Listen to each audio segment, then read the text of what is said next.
मराठा आरक्षण विषयी मनोज जरांगे पाटील आपल्यासोबत आहेत. दादा, काल मुख्यमंत्र्यांनी आरक्षण विषयावर भूमिका मांडली, परंतु ते विशेष अधिवेशन फेब्रुवारीमध्ये घेऊ आणि मराठा समाजाला आरक्षण देऊ हे प्रमुख मुद्दा त्यांनी मांडला होता. तसेच रक्त ज्या नोंदी सापडल्या आहेत आणि त्या नोंदीचा आधार घेऊन रक्तातील नातेवाईकांना पण आरक्षणाचा फायदा होईल असंही बोलले. कसं बघता त्याच्याकडे? बोलल्याप्रमाणे होईल असं सगळा अंदाज आहे. काल जे एकूण विधानसभेमध्ये अधिवेशनात सरकारच्या वतीनं मुख्यमंत्री साहेबांना मांडलं आणि त्याला दोनही उपमुख्यमंत्र्यांना त्या विषयाला साथ दिली, त्याबद्दल मराठा समाजाने कौतुकच केलं. केलेल्या कामाचं केलं पाहिजे, आमचं असा मराठा समाजाचा स्वभाव आहे. आडवं पडायचं म्हणून पडायचं नाही, आकाश व्यक्त करायचं म्हणून करायचं नाही. जे केलं ते केलं, जे नाही केलं ते नाही केलं. जे आम्ही काल कौतुक केलं परंतु त्याच्यातली जी स्पष्टता पाहिजे ती मात्र आम्हाला पाहिजे. समाजानं कौतुक केलं हे खरं आहे आणि त्यांनी जे शब्द होते आपले त्यातले 2 राहिले तेही घेतो म्हणले, ते म्हणलेसुद्धा घेतो.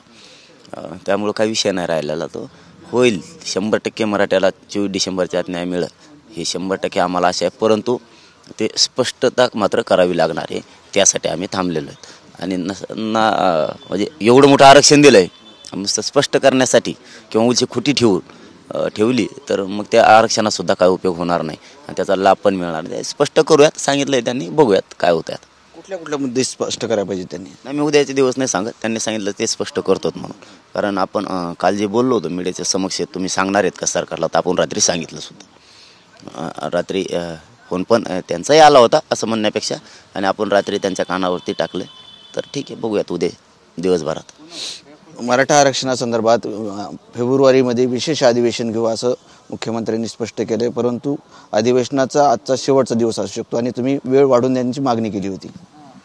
नाही, रात्रीच्या चर्चेनुसार नाही आवश्यकता, फक्त मला उद्याचे दिवस थांबू दे.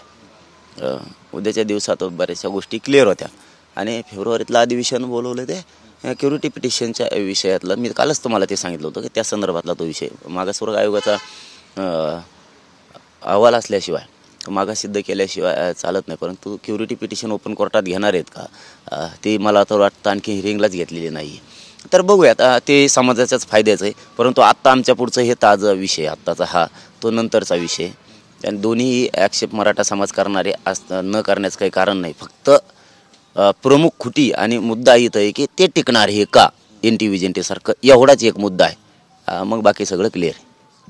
दुसरी गोष्ट, जे 2 मुद्दे तुमचे राहिले कुठले मुद्दे आहेत, किंवा त्या मुद्द्यावर तुम्ही काल म्हटले होते की मुख्यमंत्र्यांशी मी संपर्क करून त्या मुद्द्यासंदर्भात चर्चा करू, अशी काही चर्चा झाली आहे का? हो, चर्चा झाली आणि मी सांगितलं पण. बघूयात उद्याच्या दिवस, मला वाट बघू द्या 23पर्यंत. मुख्यमंत्री बोलले सगळंच ओपन, म्हणजे हे नको मला, बघू द्या काय, कारण स्पष्टता पाहिजे. ज्या अर्थी या समाजाला मायबाप मानलेले आहे, समाजाने एवढी मोठी धुरा जर खांद्यावर टाकले तर हुरळून जाऊन चालणार नाही. नुसतं जिंकलं, कारण काही एखादी गोष्ट दिली परंतु खुटी बी ठेवली, एखादी पाचर मारून ठेवली, त्याच्याकडे बारकाईनं लक्ष ठेवायला लागत असतं. आणि बारकाईनं समाजाचं पण लक्ष आहे आणि माझं पण लक्ष आहे. तर तो होईल, दुरुस्त्या होतील काय असतील ती. नसता एवढं मोठं आरक्षण देऊन आणि एवढा मोठा क्षमतेनं निर्णय घेऊन उपयोग होणार नाही. तर त्याचा उपयोग करायचा असेल तर स्पष्टता करणं गरजेचं आहे आणि ती बहुतेक होईल आज. मुख्यमंत्र्यांशी बोलले काय आणि काय स्पष्ट केलं त्यांनी? नाही, मी ते सगळंच तुम्हाला उद्या सांगत, परंतु मला जिथपर्यंत आवश्यकता होती तिथपर्यंत मी बोललो आहे. ज्या शेवटच्या माणसाला बोलणं अपेक्षित होतं की त्यांच्याकडूनच हे होऊ शकतं तिथपर्यंत बोललो आहे. उद्या मी सांगेन. काल मुख्यमंत्री स्वतः बोलले तुमच्याशी? नाही, सरकार काय असतं माहिती आहे का, की ज्यावेळेस आपण एखादी गोष्ट करतो आहे त्यावेळेस काही संकेत पाळायचे असतील आणि थोडासा संकेत पाळणारा मी आहे. बघूयात उद्याच्याला सगळं स्पष्ट सांगेल मी तुम्हाला. होई उद्याच्याला काय होतं आहे काय नाही, किंवा 23 तारखेपर्यंत काय होतं आहे काय नाही, या 2 विषयावर जरा अवलंबून राहूया. रात्री आपल्याला सांगायचं होतं, आपण आज सांगण्याऐवजी रात्री सांगितलं. अधिवेशन आज संपणार आहे, तुम्ही मुदत वाढवण्याची भूमिका घेतली होती. बीडमध्ये इशारा सभा होणार आहे, काय होणार आहे इशारा सभामधून? काय सरकारला पुढचं आंदोलन कसं असणार आहे, काय असणार आहे? नाही, आता ते 23ला सांगावं लागणार आहे. पण मला नाही वाटत की सरकार, मी पहिल्यापासून म्हणतो, हे 23चा इशारा दिल्याबद्दलच नाही, मी पहिल्यापासून म्हणतो 24 डिसेंबर सरकार आम्हाला बोलवू देणार नाही. कारण 24 डिसेंबरच्या नंतर ते सरकारलाही परवडणारं नाही आहे आणि कोणालाच नाही. कारण तो मराठ्यांचा जो काय म्हणूयात ना त्याला, जी खतखत होती लेकरा बाळांची, ही पिढ्याना पारची होती, ती बाहेर पडलेली. 24च्या नंतर ते सरकारला सुद्धा जड जाऊ शकतं. परंतु सरकारनं आता निर्णय घेतला आहे ना, तर 1-2 शब्द राहिले होते विसरून, तेही घेतील आणि 23च्या आत सगळं सोयीला लागेल. अशी आम्हाला एक आंदोलक म्हणून किंवा एक या राज्यातला अन्याय झालेला नागरिक म्हणून आम्हाला अशी आहे की आता अन्याय होणार नाही, मराठ्यांना न्याय 100% मिळत. करतील टीव्हीच्या ते सगळा विषय क्लिअर. जी स्पष्टता आम्हाला पाहिजे ते आम्ही त्यांच्या कानावरती टाकलेली. आता त्यांच्याकडून त्याच्यावरती स्पष्टता येणं आवश्यक आहे आणि ते करणार आहेत. बघूयात उद्याच्याला ते स्पष्ट होईल असं वाटतंय. बघूयात काय करते. ज्या नोंदी सापडल्यात त्या नोंदीच्या आधारे रक्ताच्या नातेवाईकाला याचा लाभ होणार आहे, नेमकी त्यामध्ये काय स्पष्टता केली पाहिजे सरकारने? नाही, ते मी त्यांना सांगितली. आता मी त्यांना काय सांगितली, मला उद्यापर्यंत वाट बघू द्या किंवा 23पर्यंत बघू द्या, सगळं पण क्लिअर होईल. त्याच्याशिवाय आंदोलन थांबत नाही, हे मराठ्यांना माझा पहिला शब्द आहे. त्यामुळे मराठ्यात तर कसलाच संभ्रम नाही आहे. कुठं तुम्हाला चॅनलच्या बांधवासुद्धा ऐकायला नसणं आलं की काय संभ्रम आहे बा, काहीच कळलं नाही, अजिबात नाही. त्यांना माहिती आहे आपलं लय पक्क आहे. हां, आणि पक्काच आहे. मी समाजाशी मला काही देणं घेणं नाही समाजाचं चांगलं झाल्याशिवाय. हां, त्याच्यामुळं समाज फ्रेश आहे, ताकदीनं जमतो. आता बीडला बघा तुम्ही, हां उद्या 23ला सहकुटुंब मराठा कार्यक्रमात, हां जिथं कार्यक्रम आहे ना तिथं सहकुटुंब भाकरी बांधून ते बी सगळे तुफान बीडमधले मराठी एकवटणार आहेत लेकरासाठी. तसं मला काय सांगायचं की आमचा संभ्रम नाही, कसा नाही की जे असेल ते स्पष्टता सांगतो आपण. फक्त स्पष्ट करायचं राहिलं, एवढंच राहिलं. मग एवढं मोठं दिलं तर आमचं म्हणणं आहे कालच्या सारखं आज पुन्हा सांगतो, एवढा मोठा दरवाजा दिलाय की जे क्षमता नव्हती ती क्षमतेनं ताकदीनं निर्णय घेतला. हे बघा काय गोष्टी मान्य करायला लागतात, सगळ्यात राजकारण करायचं नसतं. त्यांच्यात निर्णय घेण्याची क्षमता आहे शिंदे साहेबात, त्यांनी निर्णय घेतलाय.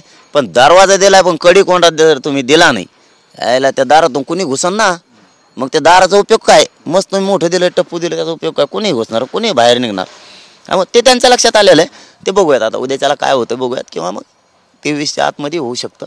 पण आपण आमचं जे होतं म्हणजे काय म्हणतात ना, पुढून एखादा शब्द आला म्हणजे आनंदाच्या रुळून गेलो तर आपण खूप आनंदात गेलो आणि इकडं तर पाचरा मारून ठेवलेले आहेत. तसं नाही, आम्ही तसला आनंद किंवा काय म्हणूयात ना त्याला की जिंकलो नाही म्हणू शकत. कारण ते आहे ते काढून घ्या त्याच्यातल्या गोष्टी आणि त्याच्यात काय टाकायच्या त्या टाका आणि ते कानावर टाकलेलं आहे. एखाद्या वेळेस उद्या होईल, नाही झालं तर 23च्या आत होईल. नसतं आम्ही सज्जच आहेत ना, आम्ही कुठं मागं फिरलो.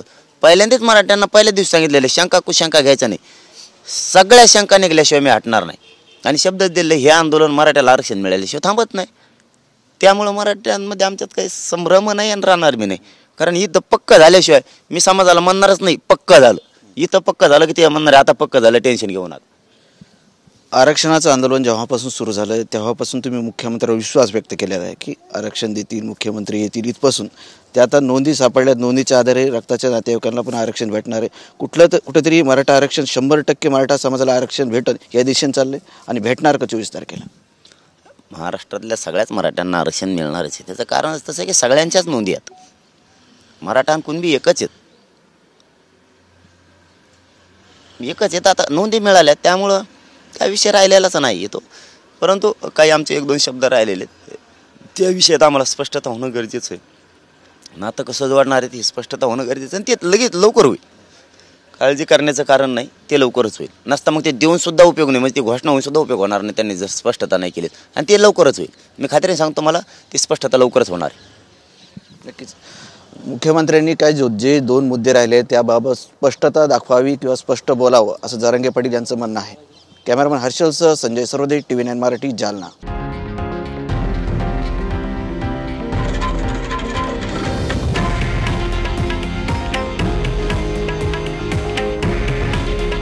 हे आहे देशातील नंबर 1 न्यूज नेटवर्क आणि आपण पाहत आहात TV9 मराठी. काळजी तुमची, हित महाराष्ट्राचं.